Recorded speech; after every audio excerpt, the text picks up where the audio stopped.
คนไทยใหญ่ในรัชฉานทั้งสมัยนี้สมัยโบราณเชื่อถือสมเด็จพระนเรศวรมหาราชและคนยุคนี้เชื่อถือพระบาทสมเด็จพระเจ้าอยู่หัวภูมิพลอดุลยเดชและสมเด็จพระนางเจ้าสิริกิติ์พระบรมราชินีนาถของไทยแม้ปัจจุบันนี้เจ้าฟ้าของไทยใหญ่จะดับสูญวันนั้นมีขึ้นลงแต่หัวใจชาวไทยยังมั่นคงใต้ร่มพระบารมีองค์ราชันใจยังคงจงรักภักดีแม้นไม่มีพระองค์พ่อเจ้าอยู่หัวภูมิพลไม่เสื่อมคลายคนไทยใหญ่เนี่ยเชื่อถือพระเจ้าอยู่หัวเขาว่าพระเจ้าอยู่หัวเนี่ยเป็นคนที่มีบารมีสูงแล้วก็เป็นชาติชนชาติของไทยใหญ่ด้วยเป็นญาติพี่น้องกันมีสายเลือดด้วยอย่างนั้น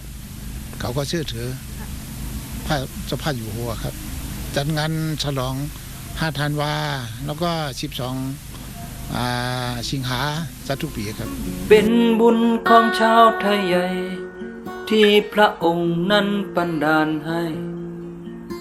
ได้อยู่อาศัยบนพื้นแผ่นดินไทยของพระองค์ยิ่งเหมือนสุดๆกับคนไทยที่ไม่มีผิดเพี้ยนกันเลยสักน้อยโดยเฉพาะทุกวันที่12 สิงหาคมทรงเป็นที่รักและที่พึ่งพิง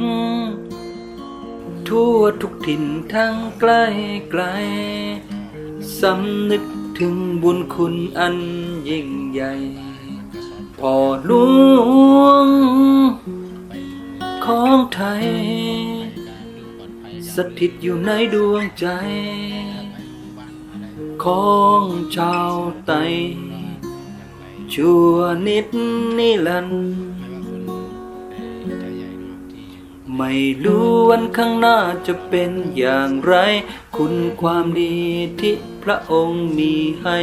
พวกเราซาบซึ้งน้ำพระทัยชาวไทยใหญ่จะไม่ลืมในหลวงของเราก็จะคือบนตัวชัยศรีก็ทำแบบในหลวงเนี่ยครับเขาเลยชอบแบบในหลวงเลยครับที่เขาก็ไก่พวกนายหลวงที่บ้านเขาไว้ในเขาหักนายหลวงทรงเป็นที่รักและที่พึ่งพิงทั่วทุกถิ่นทั้งใกล้ไกล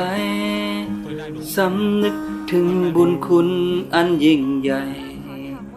พ่อหลวงของไทยสถิตอยู่ในดวงใจของชาวไทย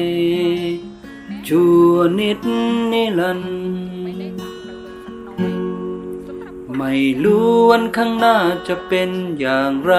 คุณความดีที่พระองค์มีให้พวกเราซาบซึ้งน้ำพระทัยชาวไทยใหญ่